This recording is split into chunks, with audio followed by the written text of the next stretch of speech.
party people, welcome, welcome, welcome. 42 universal laws. Because so many people will love to hear my voice. I'm just gonna read you the 42 universal laws. As everyone should have, it's a good thing. First one, we're starting very interestingly with the law of resistance.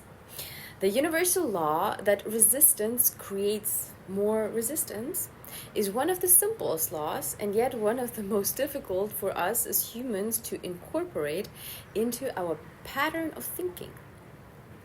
A large portion of the manifestation process for achieving our desires depends upon the choices we make. One of the choices in order to successfully manifest is the choice to not resist the way in which the universal source fills our needs. When we focus on something, we are in effect calling it towards ourselves. Right? Every time we focus on something, we're calling it in. And into our lives, whether we want them or not. We invite situations, people, experiences, and even material things into our lives by way of our thoughts and beliefs. If we hold a belief or think a certain thought often enough, it becomes embedded into our conscious mind. Your subconscious mind can discriminate between a negative instruction and a positive one. Your conscious mind is fully engaged and cannot tell the difference. There is a bunch, like literally in this first law, first of all, why is it called law of resistance? But okay, we ride with it. And there's a lot in it to unpack for sure. And a lot of other principles as well are in it. However, I want to read one more time the last sentence.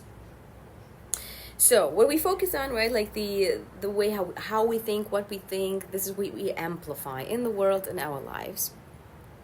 If we hold a belief or think a certain thought often enough, it becomes embedded into our conscious mind. So the subconscious can differentiate, right, between negative and positive. The conscious mind does not tell the difference.